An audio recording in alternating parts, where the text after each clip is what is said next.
আপনারা জানেন যে শহীদ প্রেসিডেন্ট জিয়াউর রহমানের খাল খনন কর্মসূচি একটি স্বপ্ন ছিল এবং উনি 1979 সালে আমাদের এই শেরপুরে খাল খনন কর্মসূচি উদ্বোধন করেছিলেন এবং 47 বছর পর আমরা আবার এই শেরপুরের চরাঞ্চলে খাল খনন কর্মসূচি শুরু হতে যাচ্ছে।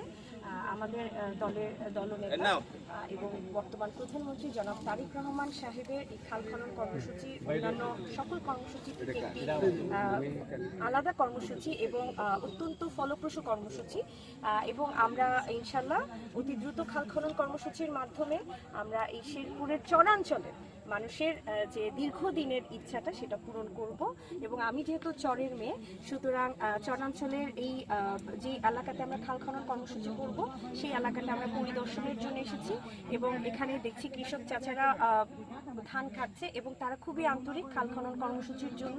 তাদের সাথে আমিও তাদেরকে কিছুটা সহযোগিতা করলাম। এই তো এসেছি ইনশাল্লাহ। সকলে দোয়া করবেন যেন খাল খনন কর্মসূচিটা আমরা সুন্দরভাবে সম্পন্ন করতে পারি। এবং আমার নির্বাচনী প্রচারণার সময় আমি চরাঞ্চলের প্রত্যেকটা মানুষকে প্রতিশ্রুতি দিয়েছি তাদের চরাঞ্চলের রাস্তাঘাট উন্নয়ন করার জন্য। তো কামারচর ইউনিয়নেও আমি অনেকবার এসেছি এবং এখানকার মানুষকে আমি বারবার আশ্বস্ত করেছি তাদের কামারচর কিন্তু খুবই নিগৃহীত একটা এলাকা, এখানে যাতায়াত ব্যবস্থা খুবই খারাপ এবং আমি আসার পথেও দেখছিলাম ছোট ছোট মেয়েরা তারা স্কুলে যাচ্ছে পায়ে হেঁটে হেঁটে। তো এই রাস্তাঘাটের যদি উন্নয়ন থাকতো তাদের এই পরিশ্রমটা একটু হলেও কম হতো। একই সাথে কৃষক চাচারাও যে পরিমাণ এই সামনে বন্যার দিন আসছে এবং রাস্তাঘাট এমনিই ভালো না, তার মধ্যে হচ্ছে পানি জমা হচ্ছে, ধান ক্ষেতের ক্ষতি হচ্ছে, সার্বিক দিক বিবেচনা করে তাদের যে একটা ব্রিজ দরকার এবং যাতায়াত ব্যবস্থার উন্নয়নটা দরকার, এটা আমার নির্বাচনী প্রতিশ্রুতি ছিল। সুতরাং আমি ইনশাল্লাহ যেহেতু আমি আবার জাতীয় সংসদে যাওয়ার সুযোগ পেয়েছি এবং মানুষের শেরপুরের চরাঞ্চলের কণ্ঠস্বর হয়ে এবং পুরো শেরপুর জেলার মানুষের কণ্ঠস্বর হয়ে আমি কাজ করব।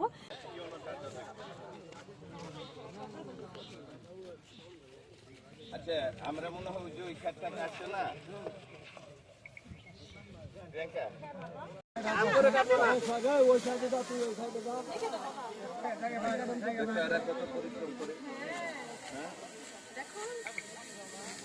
তোমার জন্য কাঁচা ধান কাইটা খাল খননের জন্য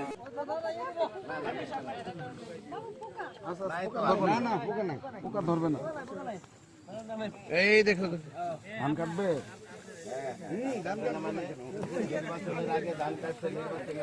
একটু সাইড দেন, সাইড দেন। কৃষক চাচা ভালো হচ্ছে তো কাটা?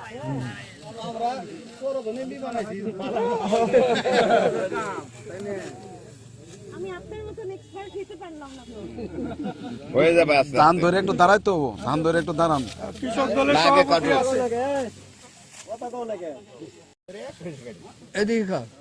কৃষক ভাই আমাদের এমপি সাহেব তো ভালো কাটছে। এদিকে তাকান একটু হালকা করে। আপনি বলেন ভাই আমাদের এমপি সাহেব কিভাবে কাটছে? ভালো। এই কথা কই না। এই কারণে কাটতে পারবে। হ্যাঁ ঠিক আছে। মনির ভাই ছোড়া ধরে ভাই দিদিন। বাইরে দিব কিন্তু বাইরে দিতে পারবো না করলে। চিন্তা করেন। না কৃষক চাচারা অনেক কষ্ট করেন না। এখন ভাই কৃষক চাচারা অনেক কষ্ট করেন। কাটা তুমি কাটা, তোমার কাজ তুমি কাটা।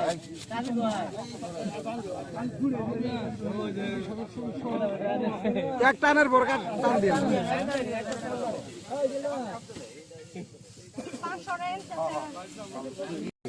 একটা নাম দিবেন দিক ভাই। দিক ভাই একটা টান দেন তাহলে।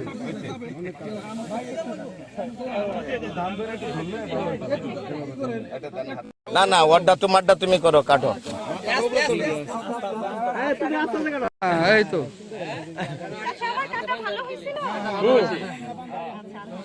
এদিকে ঠিক আছে ঠিক আছে। তুমি বাজারে 20 টাকা বেশি পাবা। ঠিক আছে, আল্লাহ হাফেজ।